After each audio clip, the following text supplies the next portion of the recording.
Bismillahirrahmanirrahim. Assalamualaikum warahmatullahi wabarakatuh.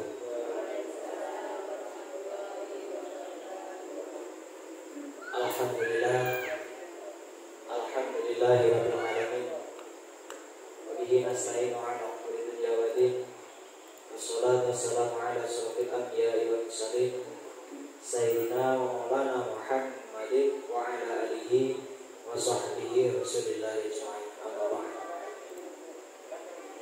Yang terhormat bapak-bapak, ibu-ibu, jamaah masjid Miftaul Iman yang insyaallah kita semua dimuliakan Allah Subhanahu wa taala pada kesempatan malam hari ini.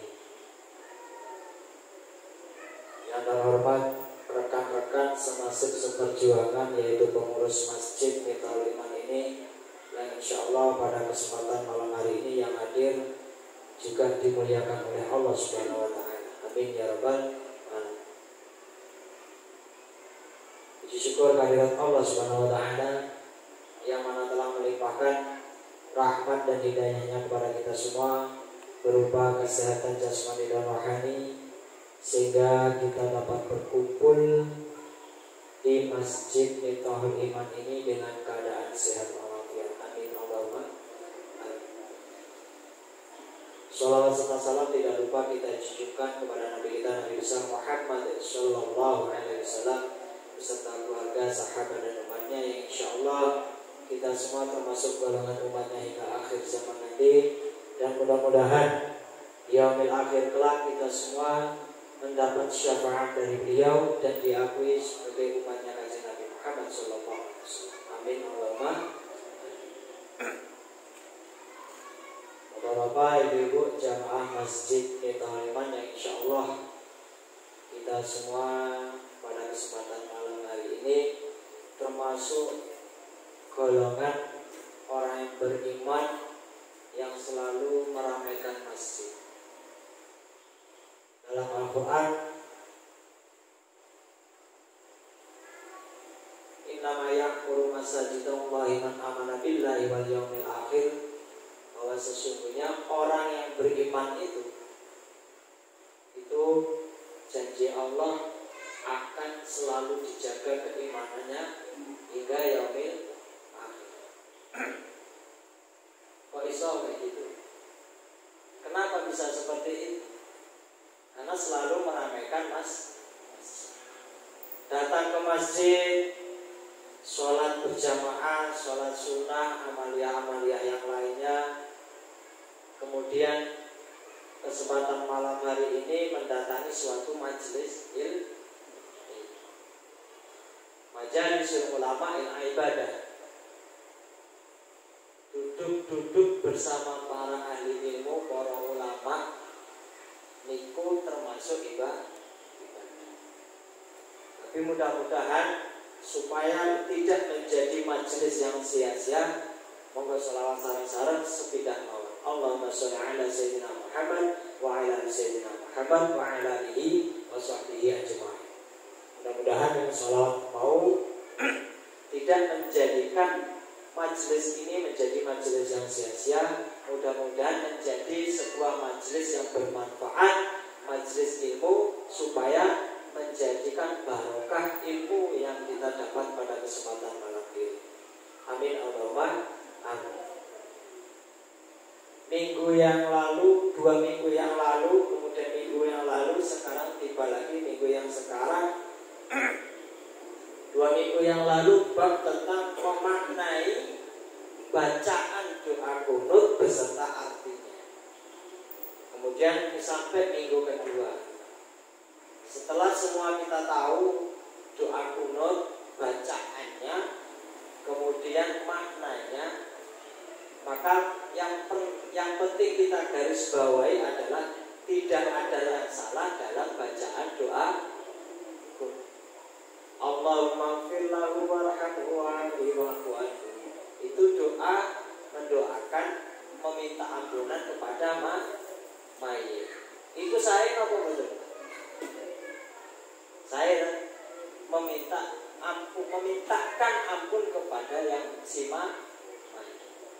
Berarti perbuatan orang yang masih hidup untuk orang yang sudah meninggal, mayit tadi.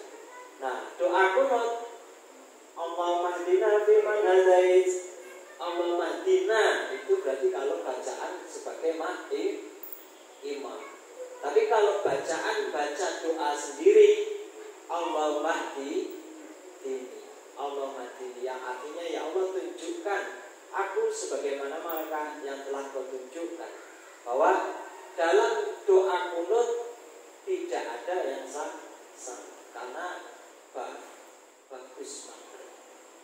Terutama dalam diri kita. Mungkin saya ingin berkendarai, kalau garis bawahi bahwa segala sesuatu hukum tahapan kemudian menjadikan hukum tetap itu adalah proses. Belajar puasa dengan proses poso beduk. Setelah melalui hukum tahapan bertahap, setelah paham, mengerti sampai 1 hari full, maka akan menjadi hukum tetap wajib melaksanakan puasa Ramadan. Sama, misalnya orang berjilbab, awal-awalnya setengah-setengah jilbabannya. Tapi setelah setiap minggu datang ke majelis, tambah wawasan, tambah ilmu tentang hijab, tentang menutup aurat, maka menjadi hukum ketetapan meyakini bahwa menutup aurat itu tahap. Gitu Mbak? Bertahap. Setelah tahu, maka akan kita yakini hukumnya apa. Nah, mengambil dari sikap kita bahwa dalam kitab Fathul Qorib Mujib ini bahwasanya qala Syekhul Al-Imam Alimul Ulamatu Syamsuddin Abu Abdullah Muhammad Qasim Asy-Syafi'i Taqomati Allah Akbar, bahwasanya doa kunut itu beliau menyampaikan seandainya kita bermakmum pada imam yang membaca doa kunut, itu berpendapat bahwa kita ikut amin. Beliau ini sebagai syekh, sebagai guru, sebagai imam, sebagai ulama yang terkenal alim, soleh, berilmu, beliau pun memberikan wawasan bahwa tidak ada yang salah dalam doaku. Kemudian dalam hal lain kita ambil referensinya, Rasulullah SAW membaca doa kunut subuh hingga meninggal dunia. Niki hadis diriwayatkan Anas radhiyallahu anhu. Niki melalui hadis, referensinya melalui hadis. Kalau mau sebagai ulama zaman dulu menuliskan dalam kitab Fathul Qorib, niku menunjukkan tidak ada yang salah dalam bacaan doa. Sehingga kalau seandainya kita sebagai orang yang awam, kurang alim, kurang soleh, mungkin ya, sampai kita memberikan wawasan kurang tepat, maka kita butuh ilmu. Semua urusan itu harus bil ilmi. Bil ilmi itu harus dikawal dengan ilmu.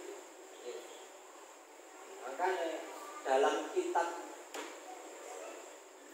Adabul Mufrad halaman 245 sampai akan mulai bahwa alimu wa yasiru wala tu'asiru. Alimu wa yasiru, ajarilah ilmu agama Islam itu yang paling mudah. Jangan yang paling sulit. Niku kitab Adabul Mufrad. Lek jenengan gadai coba dibuka halaman 245. Menawi Mbah Mutrika duwe kitab menawi. Mudah-mudahan enten. Dalam hadis kita ambil referensinya, Rasulullah SAW membaca doa kunut subuh hingga meninggal dunia. Niki enten yang meriwayatkan bahwasanya Kanjeng Nabi itu pernah melakukan doa kunut subuh sampai meninggal dunia. Niki ada yang meriwayatkan. Berarti buktinya pernah dilakukan Kanjeng, pernah dipraktekkan oleh Kanjeng. Ini hadis pertama dari Anas radhiyallahu anhu. Sesungguhnya Rasulullah SAW membaca kunut selama 1 bulan. Beliau melaknat mereka, kemudian meninggalkannya.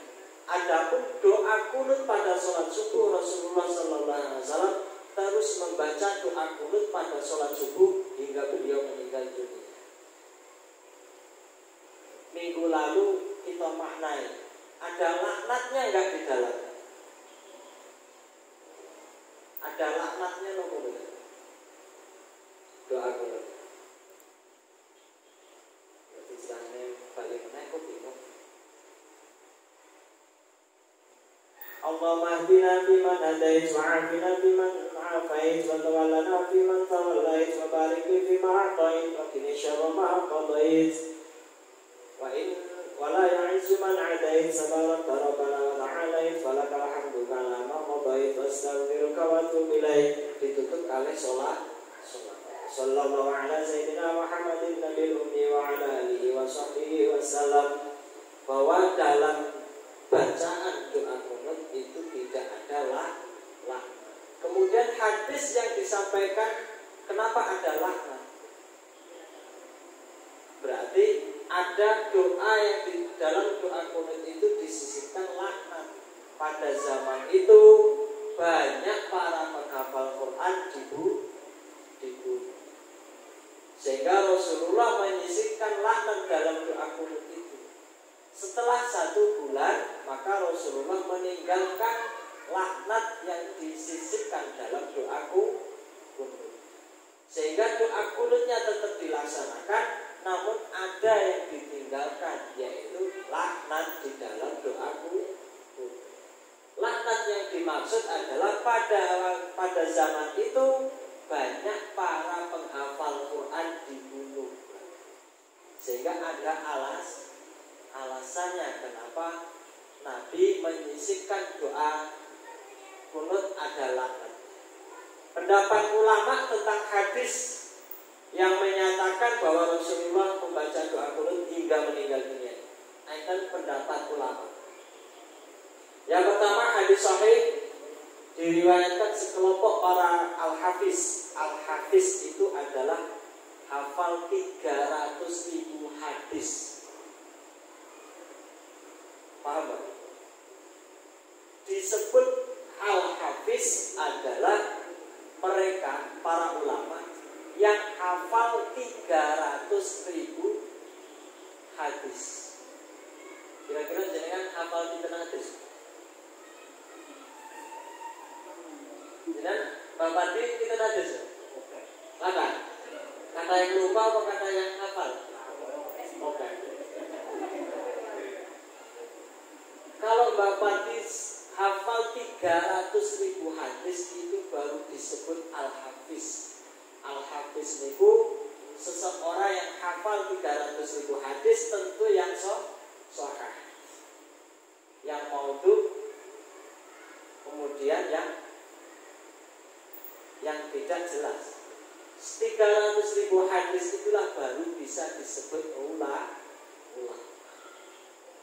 Kalau kita wis nyalah-nyalake urung hafal hadis paling gerahal loro telu. Paling itu baliho ane walau ayat sampaikan walau 1 ayat. Nanti sing digawa kuwi. Mas Kance mawon sing digawa nganti coba innallaha ma'as-sabirin. Cuma iku apa deh.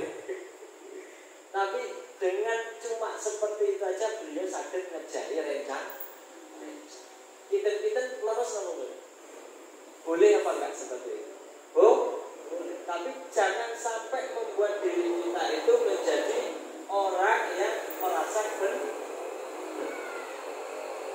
tuntutannya dipanggil sebagai hafiz, tuntutannya dipanggil sebagai para ulama itu minimal 300.000 hadis.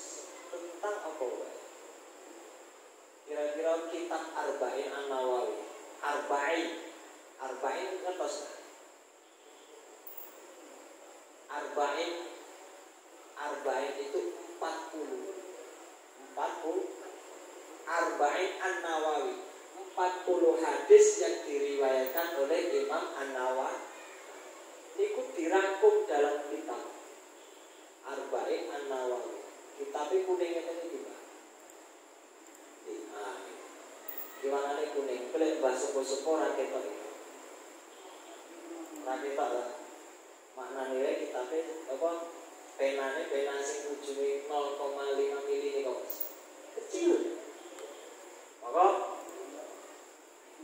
40 hadis Arba'in An-Nawawi itu pun kalau kita tidak hafal, maka jangan sampai kita membuat statement bahwa segala yang dilakukan dalam memaknai hadis itu merasa diri kita sudah benar. Hadis sahih diriwayatkan sekelompok para al-hafiz dan mereka menyatakan sahih. Jadi para ulama hafal 300.000 hadis ini bab tentang hadis doa, membaca doa kunut hingga meninggal dunia. Ini dipraktekkan oleh Kanjeng Nabi, disahihkan oleh seorang al-hafiz yang hafal 300.000 hadis. Beliau berani mensahihkan hadis ini.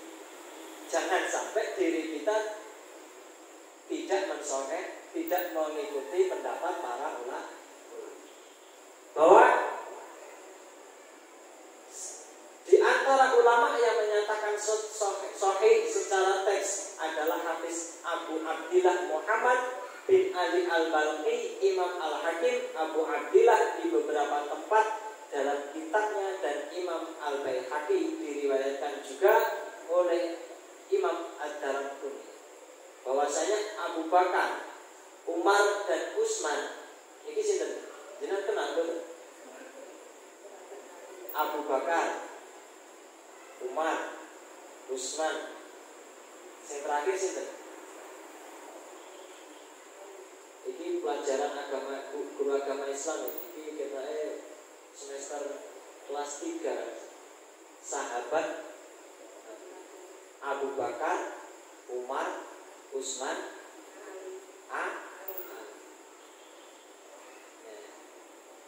Iki sinten? Khalifatul awal, khalifah pertama Abu Bakar, Umar, Utsman, Ali. Ini materi pelajaran kelas piro Mas Ida? Materi kelas 3. Belum ada. Itu masuk dalam sejarah agama Islam. Lek boten lepat. Lek saniki lepat. Mudah-mudahan ini menjadikan kita wawasan. Dalam hal ini bahwa pendapat para ulama yang disebut dengan hadis itu mensahihkan tentang hadis bahwa Rasulullah membaca doa kunut hingga meninggal dunia. Kemudian Abu Bakar, Umar dan Utsman membaca doa kunut subuh. Dari Al-Awam bin Hamzah yang berkata, saya bertanya kepada Abu Utsman tentang doa kunut pada sholat subuh. Niki bab tentang doa kunut di dalam sholat subuh yang beliau jelaskan. Karena doa kunut itu tidak hanya terdapat dalam sholat subuh, ada di pertengahan bulan Ramadan. Ada juga doa kunut di sholat Jumat. Ada juga doa kunut pada saat istiqoroh. Misalnya musibah hujan, enggak turun hujan, memohon hujan. Ada sisipan dalam doa. Jadi jangan sampai kita menghukumi doa kunut genek subuh Pak ya. Kalau seperti itu, jadi kon ngaji meneh. Datanglah ngajilah. Karena doa kunut itu banyak, enggak hanya dalam sholat subuh. Di pertengahan bulan Ramadan, sholat raweh 15 Ramadan. Maksudnya di 15 hari terakhir itu ada yang mengamalkan. Ini kalau sampaikan, ada yang mengamalkan di dalam sholat witir terakhirnya menggunakan doa kunut. Pernah nemu nih bahkan Benjawi ya. Kalau di agama pun ini sing kula nate nemoni Habib Al-Habib Umar Abdurrahman Habib niku. Iku nate kula diundang seluruh para imam sah Bengkulu Utara Kabupaten kantor bupati Pamian. Sholat tarawih berjamaah itu kalau bukan salah 2019.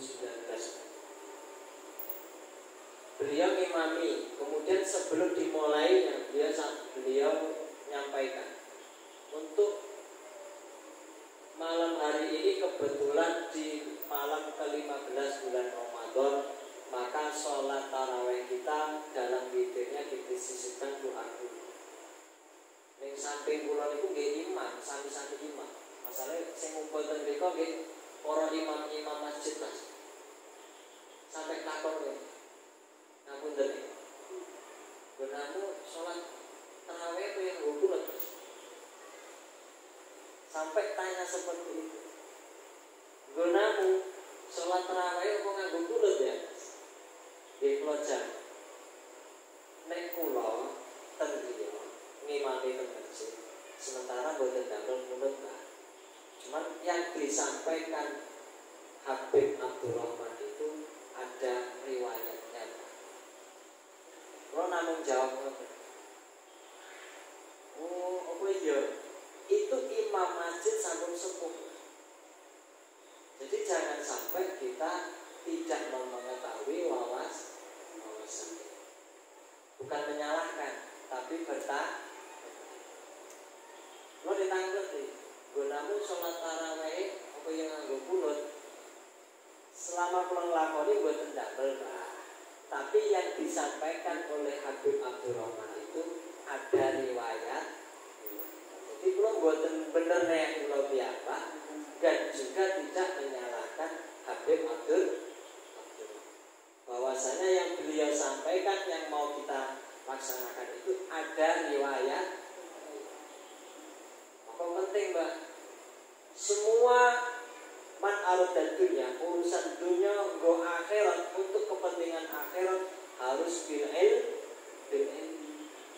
supaya di dunia wal akhir supaya kita ini sae tentunya nggih sae ten akhir. Semua harus dikawal bil ilmi, Mbak. Bil ilmi dengan ilmu pun harus memiliki sanad yang jelas. Bahwasanya Abu Bakar dari Al-Awam bin Hamzah yang berkata, saya bertanya kepada Abu Usman tentang doa kunut pada sholat subuh. Ia menjawab, setelah rukuk. Ini praktek yang dilakukan Abu Bakar, Umar, Usman.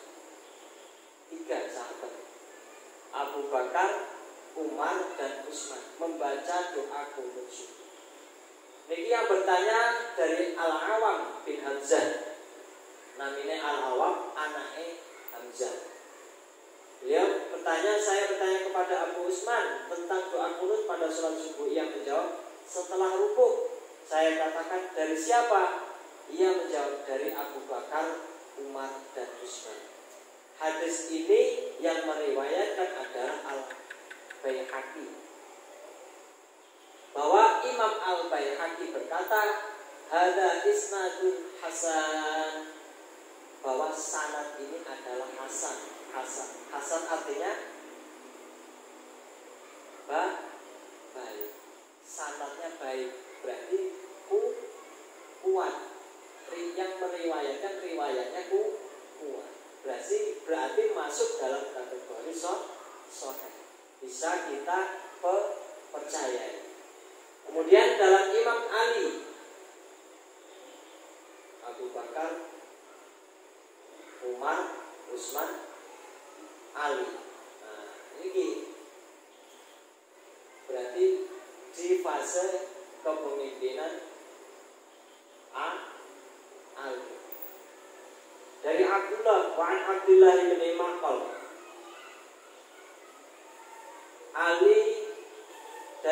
Abdullah bin Maqil seorang tabi'in, ia berkata, Ali radhiyallahu anhu membaca kunut pada sholat subuh. Hadis riwayat Al-Baihaqi. Berarti periwayat hadis yang beda yang meriwayatkan orang yang sama. Ini menikah riwayat Al-Baihaqi. Bahwasanya pada masa Abu Bakar, Umar, Utsman, ada yang meriwayatkan bahwa mereka melakukan doa kunut setelah rukuk, sebelum sujud.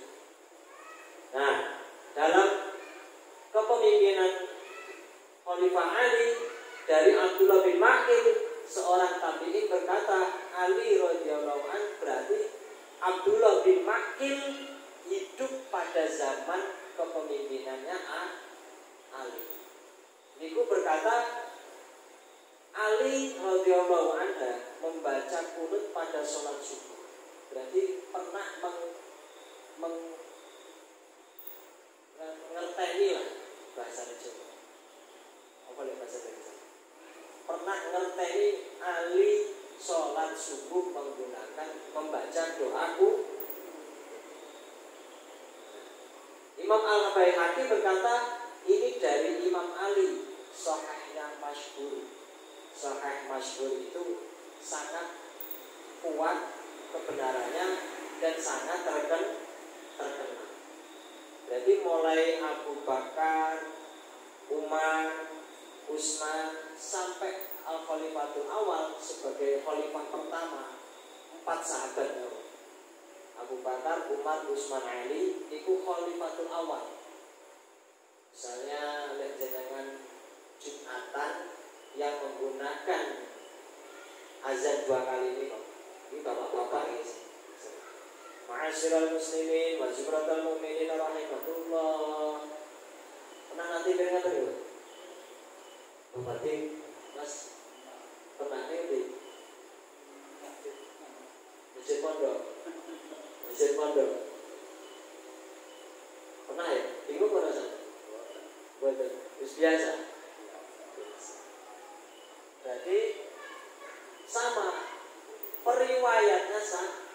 Ada yang meriwayatkan bahwa azan 2 kali, azan Jumat 2 kali pun juga pernah diriwayatkan dan pernah dipraktekkan oleh sahabat, bukan Kanjeng Nabi.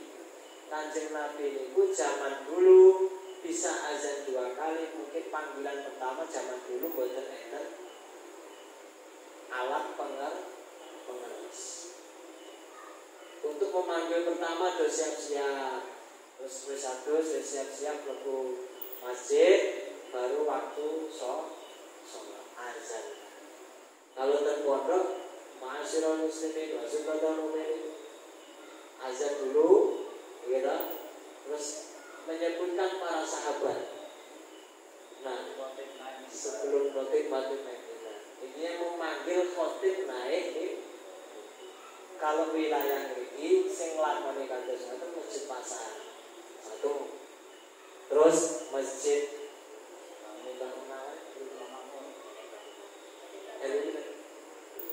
RW 6 malam tadi nggih. Terus RW 5 Talamakmur gitu dong. Itu bukan masalah Nahdlatul Ulama atau Muhammadiyah. Itu memang ada riwayat. Jangan sampai kita ini tidak segala sesuatu bil ilmi Mbak. Dia apa?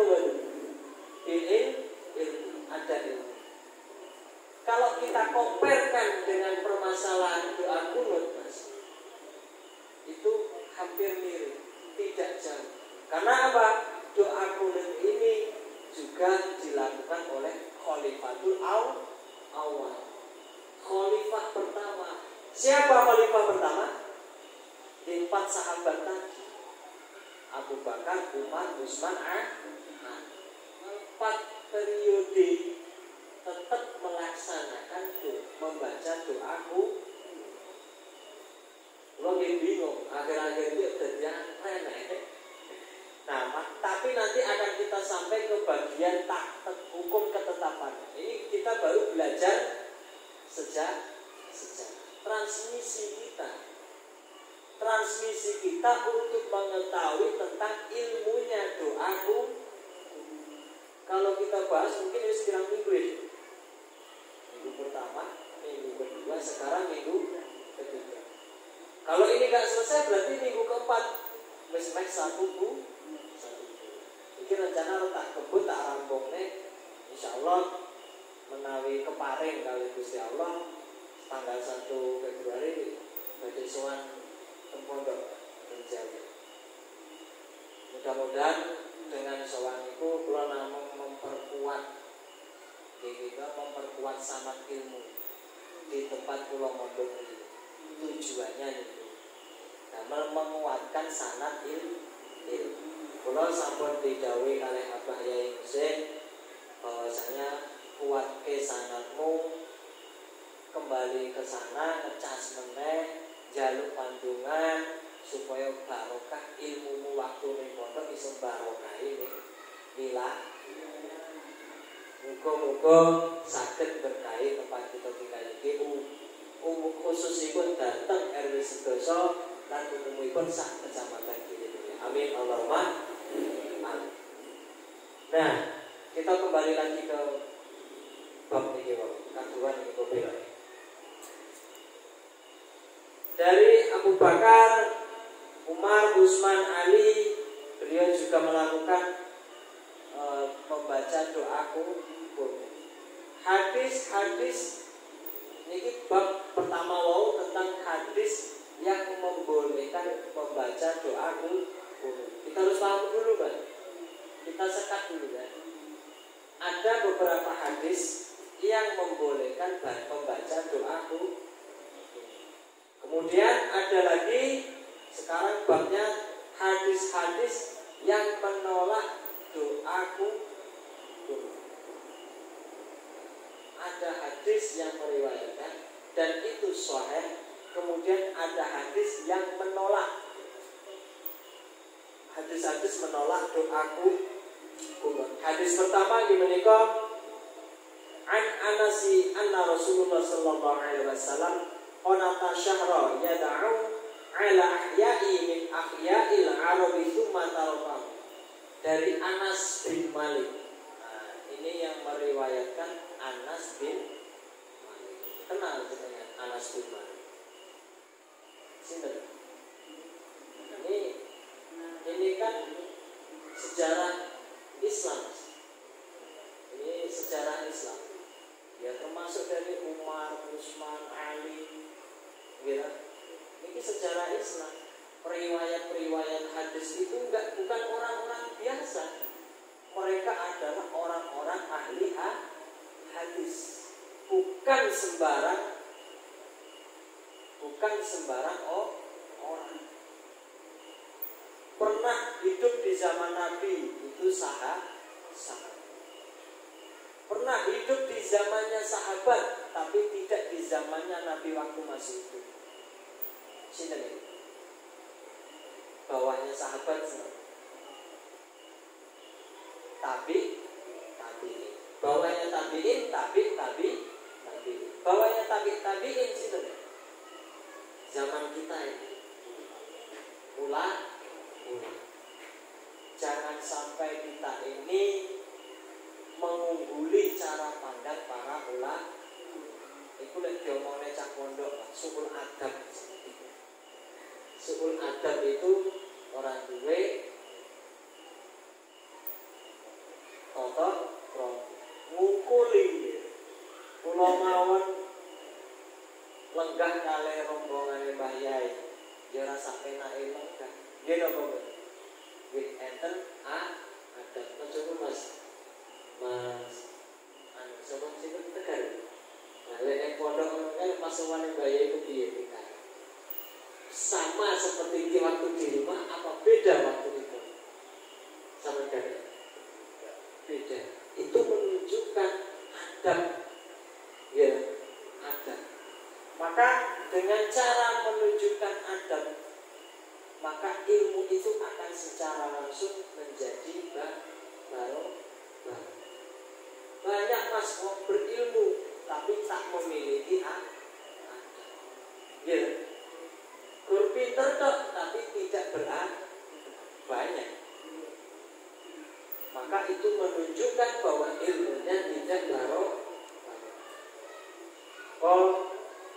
Yang paling jelas hadis-hadis menolak doa kunut subuh. Hadis pertama yaitu Anas, dari Anas bin Malik, sesungguhnya Rasulullah SAW membaca doa kunut selama 1 bulan, berdoa terhadap daerah-daerah Arab, kemudian meninggalkan. Hadis riwayat Muslim. Jadi Imam Muslim. Hadis riwayat Anas bin Malik ini menyatakan bahwa Rasulullah membaca kunut subuh selama 1 bulan. Hadis pertama mensahihkan riwayatnya bahwa doa kunut subuh yang ditinggalkan setelah 1 bulan, dia meninggalkan, dilakukan selama 1 bulan, yang ditinggalkan adalah laknat. Dalam hadis yang menolak tentang kunut subuh itu beliau menyampaikan yang dari Anas bin Malik meriwayatkan bahwa sesungguhnya Rasulullah membaca doa kunut selama 1 bulan. Berarti dia hanya melihat, mengetahui, ngerteni bahwa Kanjeng Nabi hanya melakukan doa kunut selama 1 bulan. Berarti beliau ini hadis yang meriwayatkan Imam Muslim. Berarti hanya mengetahui, ngerteni bahwa Kanjeng Nabi melakoni doa kunut selama 1 bulan. Dalam riwayat yang sahih bahwa yang dilakukan 1 bulan itu adalah laknatnya. Setelah selama 1 bulan ada yang ditinggalkannya, yaitu tentang laknatnya. Jadi seakan-akan bertentangan, sebenarnya tidak bertentangan, sebenarnya tidak tolak menolak, hanya cara memahami. Ibaratnya ngeriwayatnya. Misalnya kula meriwayatkan kejadian kecelakaan, misal kecelakaan itu di depan saya. Aku ngerti dari tiba glosor, tak ceritanya ini Mas Wayo. Kemudian Mas Wayo kan nyimak cerita saking kula. Mas Wayo cerita mulai kali Mas Manap. Terus Mas Manap cerita mulai kali Mbah Pan. Kira-kira sama persis, apakah ada perbedaan dalam ceritanya? Ada perbedaan. Seperti itulah situasi kondisi perjalanan riwayatan hadis. Sumbernya sama, hadisnya sama, kadang-kadang ada yang berbeda dalam memahami. Riwayatnya sama, ceritanya sama, tapi terkadang hanya berbeda memahami. Maka ikhtilaf itu adalah perbedaan, penting kita pahami.